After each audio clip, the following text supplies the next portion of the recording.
de tu gloria, Señor, y el poder del cielo revela tu propósito en mí al acercarme a ti. Señor, y nos acercamos a ti para que tú sigas ministrando nuestra vida. Te pido que nos hables, Señor, una vez más por medio de tu palabra. Señor, estamos llenos de adoración hacia ti, pero queremos también que nos instruyas. Y por eso te pedimos hoy, Señor, que a cada persona que ha venido, que quiere escucharte a ti, Señor, tú le hables. Espíritu Santo, te pido el favor que toques cada corazón, cada cabeza, y cambie, Señor, lo que no es por lo que sí es. En el nombre de Jesús, amén. Pues hay cosas deliciosas que me gustan de mi trabajo. Como ustedes sabrán, trabajo con la iglesia y casi que todo me parece espectacular. Me encanta predicar porque Dios nos permite predicar. Me encanta poder dar tema en un grupo Conexión, es una bendición de nuestro trabajo. Además de esto, ir a los encuentros es una maravilla, poder ir, ver cómo el Espíritu Santo toca la vida de las personas, ver cómo cada persona sale de allí cambiada, transformada, y a los 8 días se bautiza, y poder bautizar las personas que empiecen con ese paso de fe, para mí es una bendición grande. Me gusta muchísimo poder casar parejas, aclaro, hombre y mujer, no hombre con hombre, mujer con mujer. Es una bendición ver cómo un hogar inicia y cómo el plan de Dios se cumple.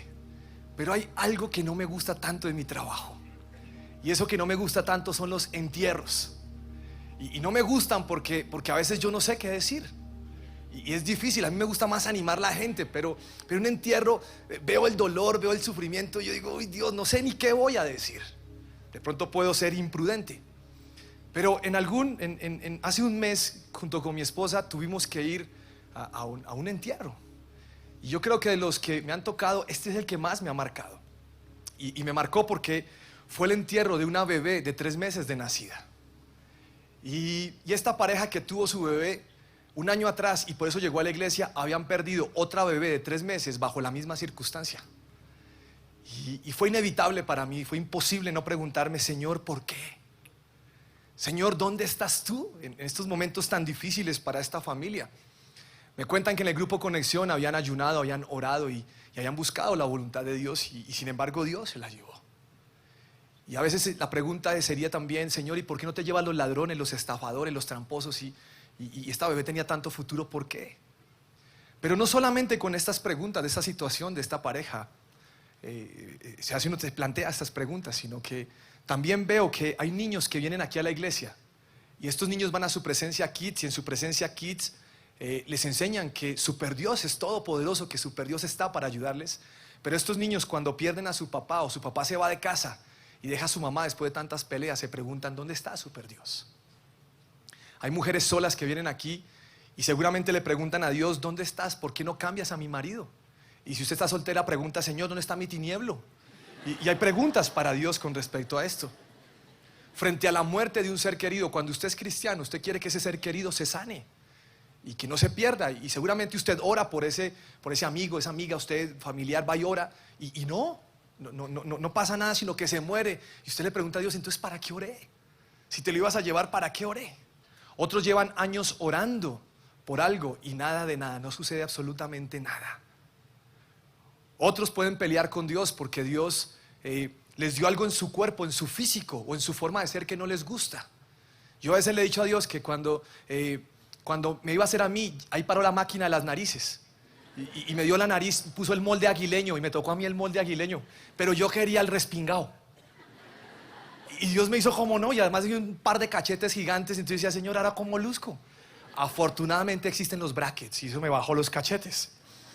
Y a veces pareciera que frente a estos cuestionamientos no hay una respuesta de Dios.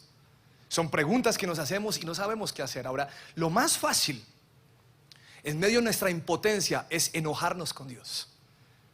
De alguna manera el enojo es poder sacar la espinita que tenemos clavada en nuestro corazón. Hemos sido marcados por esas respuestas negativas de Dios o por esas respuestas que no han llegado todavía. Y aunque tratemos de venir a la iglesia y queremos superarlo y hacer un esfuerzo grande, esa marca, ese dolor todavía está en nuestro corazón. Y aunque no lo reconozcamos, hay alguna insatisfacción que uno dice, bueno, sí, yo oigo en Dios, pero es que la otra vez no me respondió y quedé marcado y ahí voy, pero es que Dios, y hay una excusa. Y aquí está. Eso seguramente va a salir en la próxima prueba que tengamos. O en la próxima oración que hagamos y que Dios nos responda, vamos a decir, ¿te das cuenta? Antes fue lo mismo y ahora otra vez igualito. Algunos dirían, jamás me enojaría con Dios. Pero lo están diciendo bajo su actualidad, bajo lo que viven hoy en día. Pero si su vida cambiara por un momento, ¿qué? ¿Se enojarían o no se enojarían? Ahora solo Dios sabe qué pasaría. Lo que yo sé es que Pedro le dijo al Señor, no te negaré, pero lo negó, lo hizo. Estudiando este tema del enojo en la Biblia, encontré algunos casos de hombres que se enojaron con Dios. Y el primero es David. David tenía el deseo de llevar el arca de la presencia a Jerusalén. Ese era el plan de Dios, el propósito de Dios con el arca era que estuviera en Jerusalén. Habían pasado 60 años sin que el arca estuviera en el lugar que Dios había determinado. 60 años. Saúl reinó 40 y nunca se le ocurrió llevar el arca a Jerusalén. Así que David preparó este gran evento, este magno evento, y se le ocurrió hacer una carreta nueva donde iban a llevar el arca. Se le ocurrió contratar o llevar 30 batallones de soldados. Se le ocurrió que además de esto tenía que hacer un show para Dios, así que había gente que iba adelante guiando la ruta que debían tomar para llevar el arca. Pero además él convenció al pueblo, y el pueblo me imagino que venía detrás. Y la Biblia dice que todos venían danzando y cantando. Yo creo que hasta David preparó una coreografía para Dios y comenzó a decir al pueblo, cuando ustedes vean el arca, con la izquierda, todos con la izquierda, ¿listo? Y cuando pase frente a usted con la derecha, así, que sea emocionante. Y la Biblia dice que además llevó como un grupo de alabanza, porque dice que tocaron instrumentos como panderetas, arpas, liras, címbalos. Era un show total traer el arca a la presencia de Dios. Pero les pasó lo que nos pasa en Bogotá. ¡Pum! Un hueco. Los bueyes donde iban transportando la carreta tropezaron, y Usa, que iba al lado de la carreta, extendió su mano para que no se cayera el arca. Por este atrevimiento, Usa cayó fulminado en ese mismo momento. Segunda de Samuel, capítulo 6, versículo 8. Entonces David se enojó porque la ira de Dios se había desatado contra Usa, y llamó a ese lugar Pérez Usa, que significa desatarse contra Usa, nombre que conserva hasta el día de hoy. ¿David qué? Se enojó. ¿Contra quién? Contra Dios. Pero ¿cómo así, Señor? Contrato músicos, mando a hacer una carreta a 0 kilómetros. Señor, cojo los mejores bueyes. Señor, contrato soldados, la gente va adelante, hay una rumba impresionante, y tú te llevas a Usa. Señor, si es por ti. Años atrás, Dios había dado una instrucción de cómo llevar los objetos sagrados cada vez que Israel se trasteara. Y Dios determinó que los únicos que podían hacer ese trabajo era la tribu de Leví. Y en la tribu de Leví había un clan que era el clan de los coatitas. Y la Biblia dice que los coatitas tenían que llevar los objetos sagrados en sus hombros. En este momento David no leyó ese versículo, lo pasó por alto, se le olvidó. Entonces podríamos pensar, ¿y es que Dios no mira acaso la intención? Dios mira las intenciones, pero también mira la obediencia. Y no es como yo creo que a Dios le gusta, sino como a Dios le gusta. Y él había dicho, lo quiero en los hombros, no carreta. David se enojó con Dios porque Usa murió, porque pareciera que Dios no valoró esos 60 años, su arca por fuera, y por fin iba a estar en Jerusalén. David se enojó, pero realmente el único responsable en esta situación es David, que decidió llevar el arca en una carreta. Y esto sucede con nosotros mismos. Nos enojamos con Dios, pero nosotros tomamos las determinaciones y después Él es el culpable. Yo he visto que hay gente que ora, Señor, si esto es tuyo, que las puertas del banco estén abiertas de par en par. Señor, yo voy a ir el lunes a las 11:30 y no es festivo. Y pues el banco está abierto y usted dice, Señor, esto es de Dios, esto es de Dios. Entra, que el Señor usted está tomando esa decisión, no es Dios. Es usted el que lo hace. Entonces podríamos pensar, ¿y Dios por qué no le avisó a David? Entonces le respondo, ¿y por qué David no leyó la Biblia? porque él no sabía lo que tocaba hacer. Hay personas que toman determinaciones y después le echan la culpa a Dios. Hay personas que dicen, yo no diezmo, y no diezman, y no se desata la bendición sobre su vida, pero usted tomó la decisión, no fue Dios. Dios dijo, diezma para abrirte las ventanas de los cielos, pero tú no lo haces. Hay otros novios que se acuestan con sus novias. Y solo fue una vez, lo que pasa es que quedó embarazada porque tuve buena puntería. Y entonces, uy, Dios mío, pero solo fue una vez. Pero sabe que como está embarazada nos vamos a casar en 2 años cuando tengamos estabilidad. No, usted tiene que asumir su responsabilidad, su error. El caso de Usa es duro, pero Dios estableció parámetros para que caminemos en ellos. Si usted está enojado con Dios, o está molesto, o está desanimado, o cree que Dios no le respondió, que Dios lo olvidó, yo quiero que evalúe de dónde viene ese sentimiento, porque posiblemente parte de un error suyo, no de Dios. Ahora, todos queremos que Dios nos repare las situaciones. Claro, eso es lo que queremos de Dios, que nos repare. Pero dejemos de echarle la culpa a Dios de las cosas que nos suceden. Después de que pasa lo de Usa, David dice, no, yo no me voy a llevar el arca, y la manda a la casa de un hombre que se llama Obed-Edom. Pero en esos 3 meses David hace algo muy inteligente, y él empieza a revisar cuál es la razón por la que Usa murió. Y yo digo esto porque en Primera de Crónicas él persiste con el deseo de traer el arca, y toma una decisión y dice, los levitas son los que van a llevar el arca de Dios. Ellos la van a ministrar, van a estar cantando, van a estar dando gracias a Dios por el arca. Es decir, reconoce que Dios no es el culpable de lo que pasó, sino que él había tomado una mala decisión que le costó la muerte de otra persona. Entonces, por favor, revisen su vida. ¿Por qué usted está enojado con Dios? ¿Usted qué ha hecho? Si es el caso. Hay otro caso que es el de la vida de Jonás. Jonás recibe una orden de Dios, quien le dice que tiene que ir a Nínive, diciéndole a la gente que la maldad ha llegado hasta la presencia de Dios. Jonás fue, pero para otro lado, no quiso obedecer. Y ustedes ya saben la historia de Jonás: barco, tormenta, ballena, vómito de ballena, cosas por el estilo, ya lo sabe todo. La Biblia después dice que vino por segunda vez palabra de Dios y le dijo, ve a Nínive. Así que Jonás fue. Su recorrido duró un día predicando lo mismo. Dentro de 40 días va a haber destrucción aquí en Nínive. Pero la gente escuchó su mensaje y la gente se arrepintió. El rey convocó a un ayuno. Se vistieron algunos de negro, rascaron sus vestiduras, se afeitaron. Era una señal de duelo y de dolor, de arrepentimiento. Y Dios vio con buenos ojos, porque el mensaje de Dios no es que quería la destrucción, sino que quería arrepentimiento. Y cuando esto sucede, Jonás tiene una expresión impresionante. Jonás 4 del 1 al 4. Este cambio de planes molestó mucho a Jonás y se enfureció. Entonces le reclamó al Señor: Señor, ¿no te dije antes de salir de casa que tú harías precisamente esto? Por eso huí a Tarsis. Sabía que tú eres un Dios misericordioso, compasivo, lento para enojarte y lleno de amor inagotable. Estás dispuesto a perdonar y no destruir a la gente. Quítame la vida ahora, Señor. Prefiero estar muerto y no vivo si lo que yo predije no sucederá. El Señor le respondió: ¿te parece bien enojarte por esto? Jonás se enojó con Dios por la forma de ser de Dios, porque Dios es amoroso, porque es compasivo, porque es perdonador, porque no destruye. Dios es diferente. Ahora, ¿usted está enojado con Dios porque Dios no hace justicia? Cuando uno comparte con alguien que no es cristiano, le dice: si Dios existiera en los semáforos no habría niños. Y empiezan a juzgar lo que Dios hace. ¿A usted le molesta que Dios bendiga a otros más que a usted? Porque hay gente que le molesta en su trabajo. No los ascienden. Ascienden al rey del Facebook, el que todo el día estaba navegando en Facebook, y usted pase facturas y pague y pague y pague.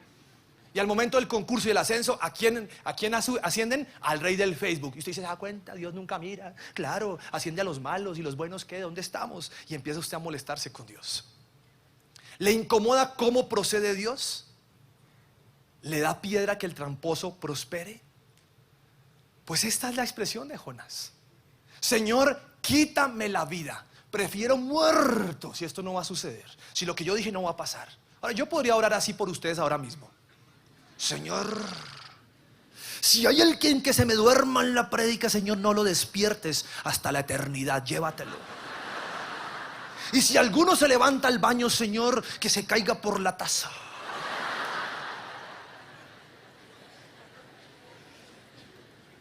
Nos enojamos con Dios por su corazón de misericordia.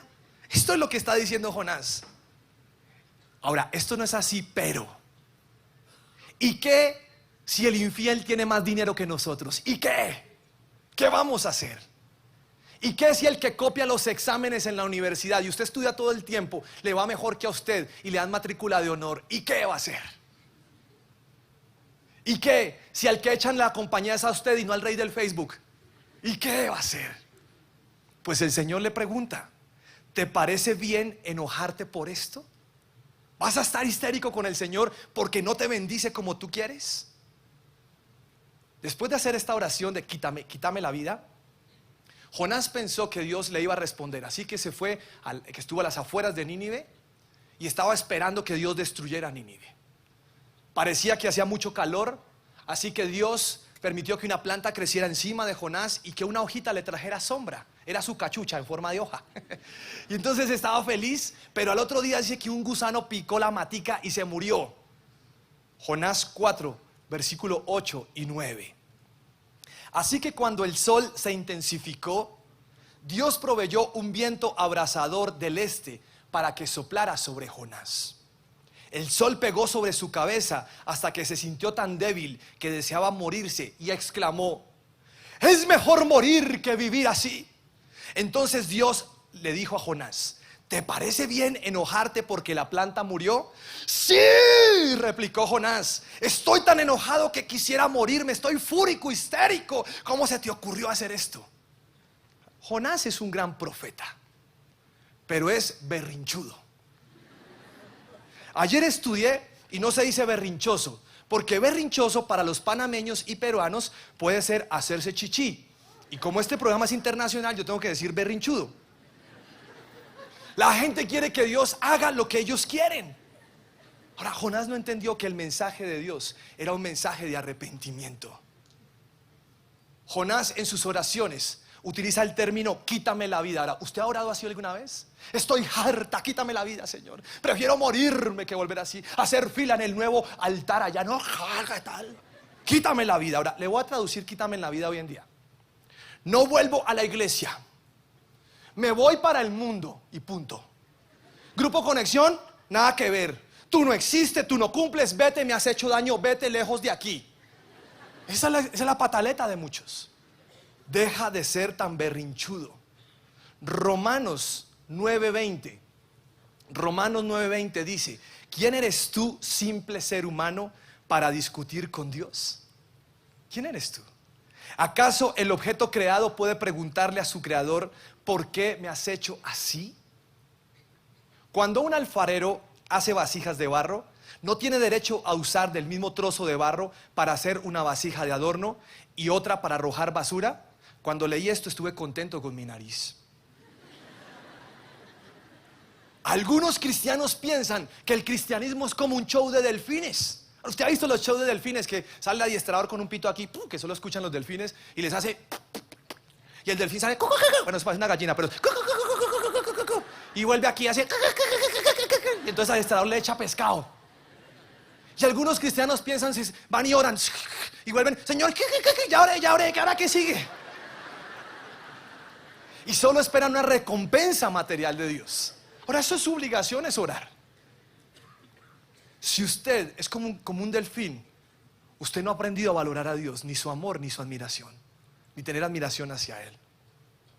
Si no vive, son por las bendiciones materiales. Hay 3 hombres que habían sido amenazados con ser echados al horno de fuego. ¿Usted alguna vez se ha quemado con la estufa? ¿Dolió o no dolió? Pues ahora imagínese un horno grande donde meten una persona, cabe una persona. Y los amenazaron. Estos hombres eran creyentes. Estos hombres tenían su fe puesta en Dios. Sabían quién era Él. Sadrad, Mesac y Abednego contestaron: oh Nabucodonosor, no necesitamos defendernos delante de usted. Si nos arrojan al horno ardiente, el Dios a quien servimos es capaz de salvarnos. Él nos rescatará de su poder, su majestad. Pero aunque no lo hiciera, deseamos dejar en claro ante usted que jamás serviremos a sus dioses ni rendiremos culto a la estatua de oro que usted ha levantado. Yo quiero que ponga cuidado lo que está sucediendo aquí. Estos hombres hacen su declaración de fe. Reconocen que Dios es todopoderoso, que nada los va a hacer mover, que no van a pecar, que no van a adorar la estatua de oro, que no se van a cambiar, que no van a renegar de Dios. Pero hay un pero. Y ese pero tiene que estar subrayado en su Biblia. Porque aunque Dios es todopoderoso, como lo están manifestando ellos, dicen, pero aunque no lo hiciera, si Dios no llegara a hacer lo que estamos pidiendo, no vamos a renegar, no vamos a poner en duda, no vamos a maldecir su nombre y no nos vamos a volver musulmanes, nada por el estilo. No lo vamos a hacer. Para mí esto es rendición total a la soberanía de Dios. Estos hombres vivieron una prueba difícil. Y aunque ellos creían en Dios, no se enojaron si Él no lo iba a hacer, no se enojarían con Dios. Y quiero que piensen usted por un momento. ¿Usted se enojaría con Dios o dejaría de asistir a la iglesia o hacer cualquier cosa si Él no hace lo que usted espera? Ahora, al final de la historia es que Dios lo hizo, porque Dios siempre va a hacer. Pero ¿qué pasaría si no? No se le vaya a olvidar que Él es Dios. No se le vaya a olvidar. Algunos oran y tratan a Dios como esto. Póngale cuidado. Oran y empiezan así como todo fresco. Señor, ven Señor. Señor, muéstrame tu poder. Ahora mismo te estoy llamando, atiende mi oración. Señor, te quiero aquí y ahora, manifiéstate ya.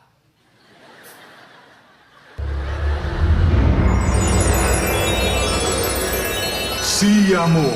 ¿En qué te puedo servir? Señor, gracias. Mira, es que si me amas, por favor resucita a Hugo Chávez, porque el movimiento bolivariano está grave. Y hay gente que todavía le dice a Dios, si me amas, haz esto. Si me amas, haz esto otro. ¿Le parece poco la cruz? Esto fue lo que le dijeron a la gente. Si eres el hijo de Dios, bájate de ahí. O sea, bien sacrificado. Y bájate de ahí. Ahora se bajó, pero no en el momento que ellos pidieron. Job vivió de las pruebas más duras que he leído en la Biblia. Perdió todo. Sus hijos, sus animales, propiedades. Se rascaba con una teja. El enemigo es el autor de su prueba, no Dios. Ahora, si usted quiere saber algo más de la vida de Job, tiene que leer el libro de Job. No vaya a leer Éxodo, porque ahí no está. Es en Job. Y en Job, él en algún momento dice, yo soy un hombre justo ante Dios. ¿Por qué me vino esta prueba? Ahora, yo sé que muchas de sus frases que están ahí, posiblemente las diríamos nosotros si estuviéramos en la misma prueba. Y entiendo su corazón y su desesperación. Pero son frases duras frente a Dios.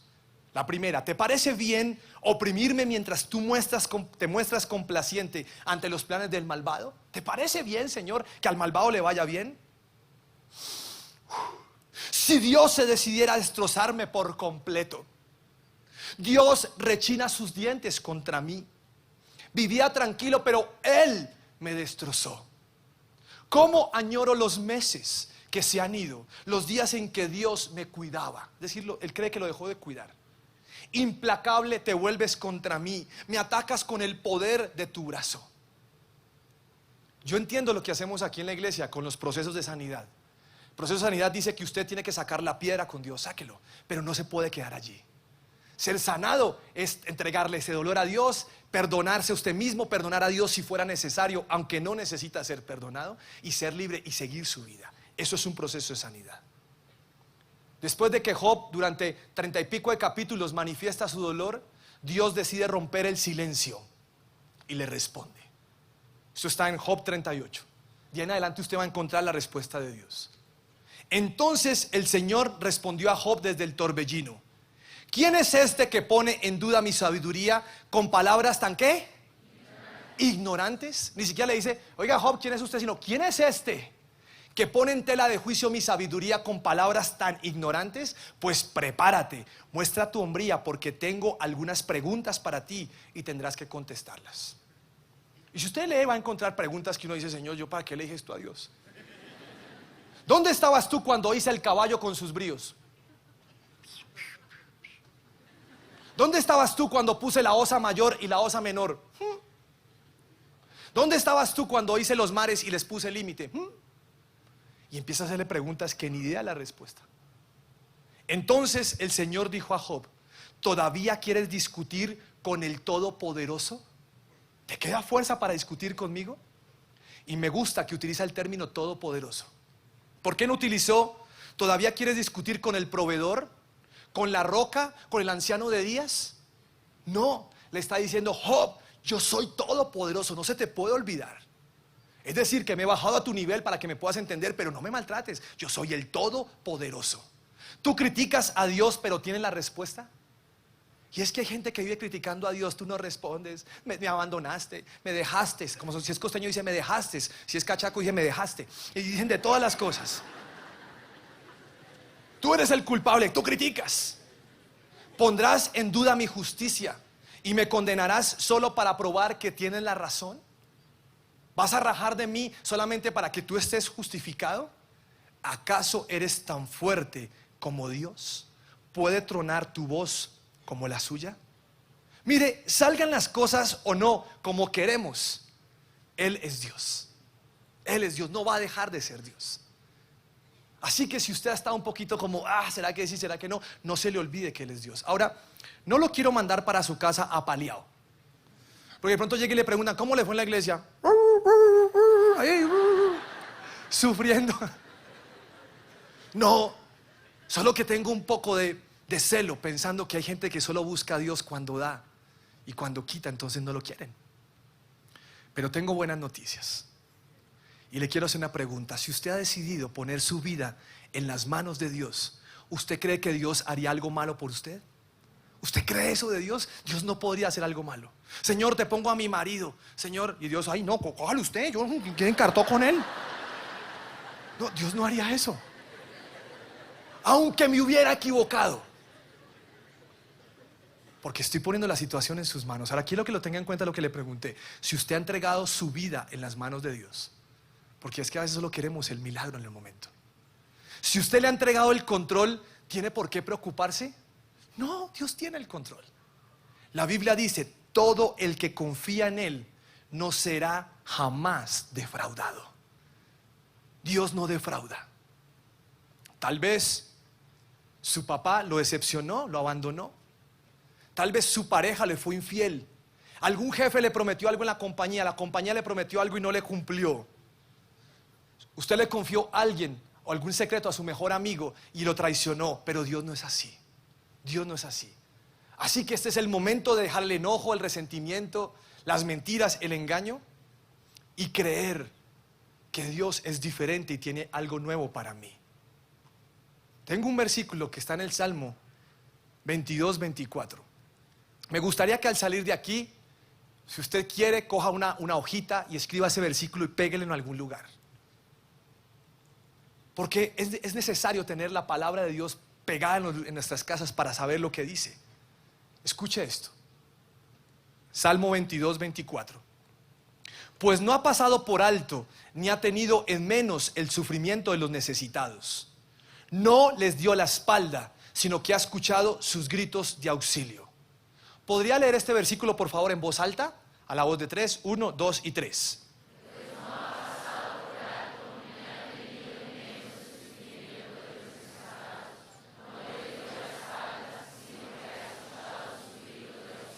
¿Entendió lo que leyó? No ha pasado por alto. Jamás Dios pasaría por alto.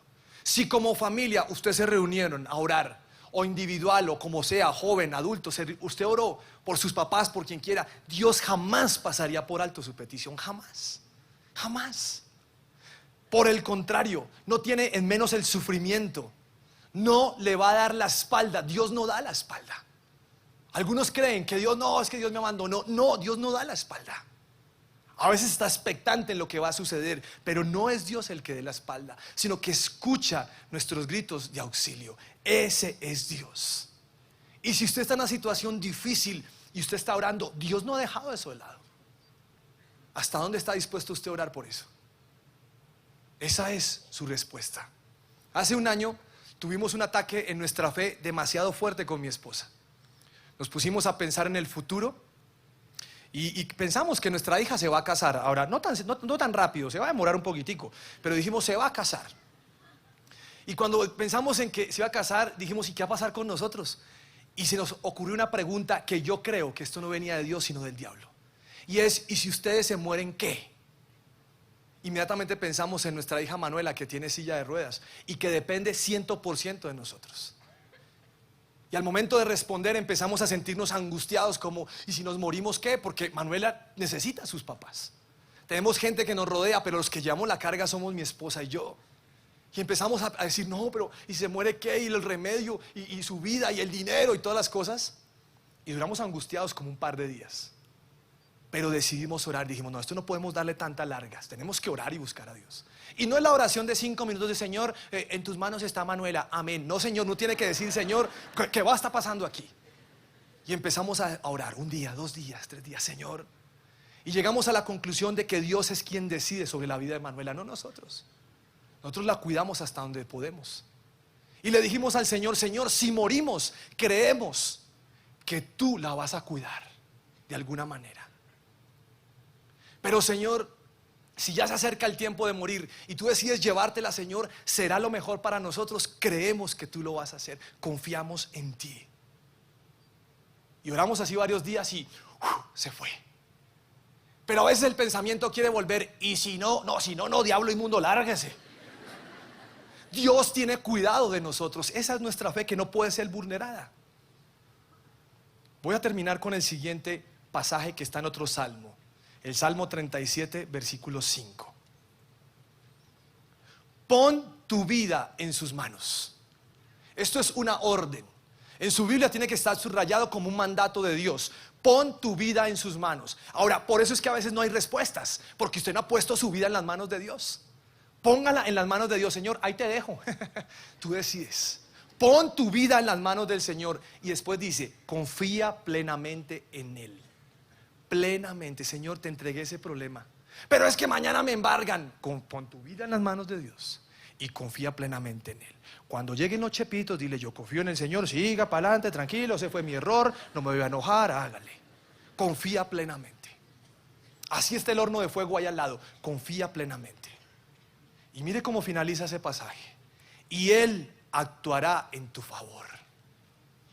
Ojo con lo que dice. Actuará en tu favor no significa como usted quiere, como usted piensa, pero Él sabe lo que es mejor para mí. Es decir, que Él actuará en mi favor y me bendecirá más grande de lo que yo puedo imaginar. Mucho más grande. Voy a pedir el favor que se ponga en pie. Vamos a ministrar esta predicación y yo quiero que usted pueda orar. Ahora, no vaya a tener su boca cerrada, porque eso no es orar. Tiene que abrirla. Ahora, hágalo pasito para que el vecino no se entere de todos sus pecados y de su histerismo. Entonces usted va a orar y usted, quiero que se meta con el Señor. Espíritu Santo, ven aquí. Y quiero que usted le cuente a Dios las razones por las que usted se ha enfriado con Él. Si ha estado enojado, si ha estado malhumorado, desanimado, tal vez triste. Y usted empieza a decirle, Señor, es que yo había orado por mi papá y te lo llevaste. Es que, Señor, yo quería ese aumento salarial.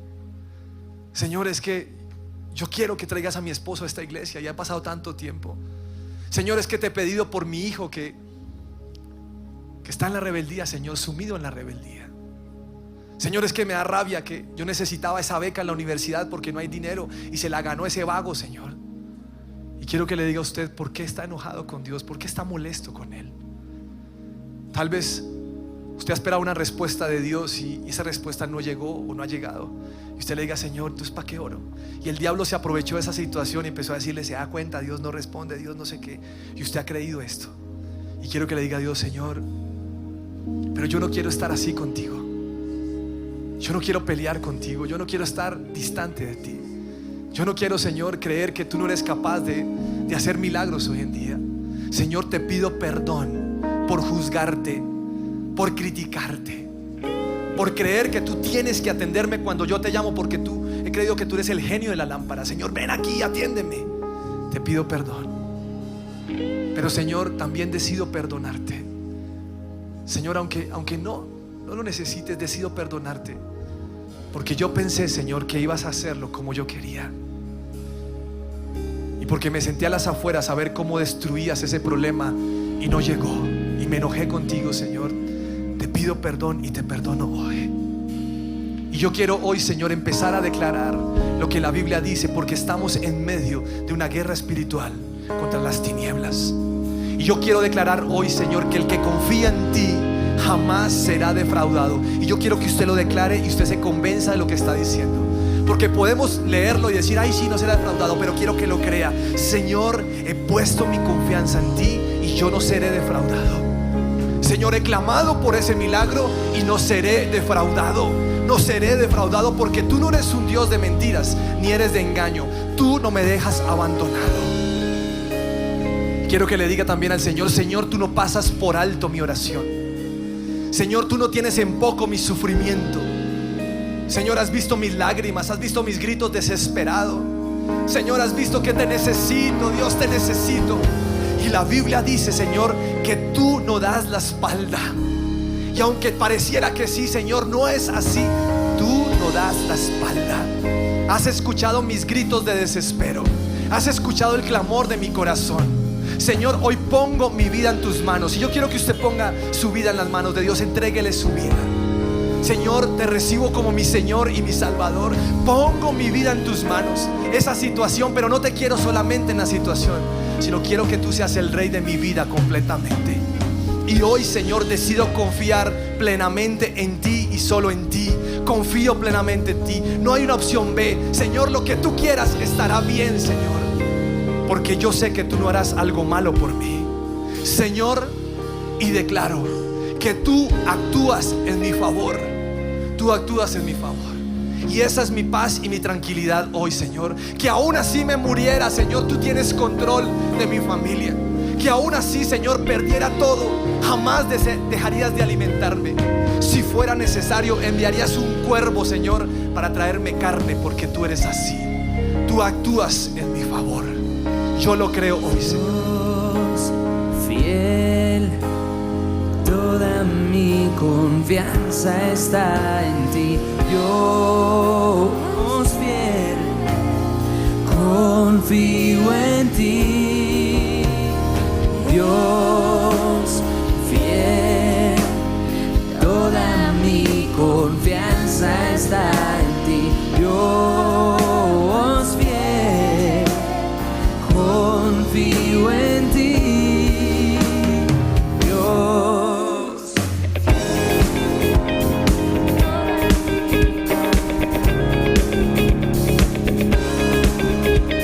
fiel, confío en ti. Aún si la tierra comienza a temblar, yo confío en ti, nada va a pasar.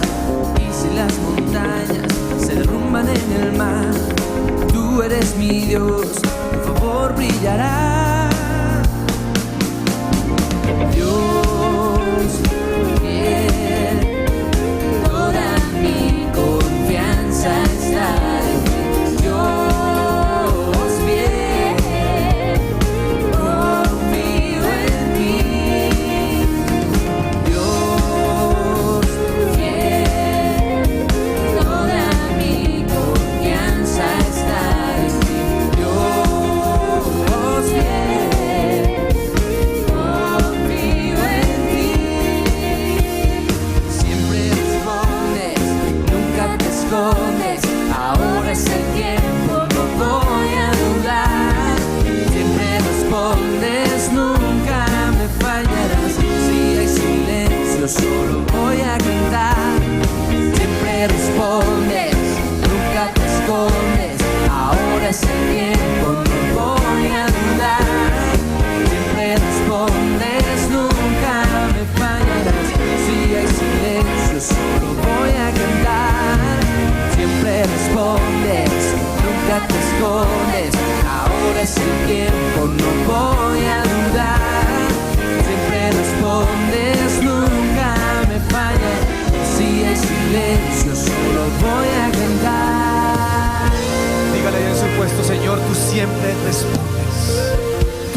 decirle: Señor, no voy a dudar pese a las circunstancias, pese a lo que me digan, Señor, el mundo, no voy a creer en ellos.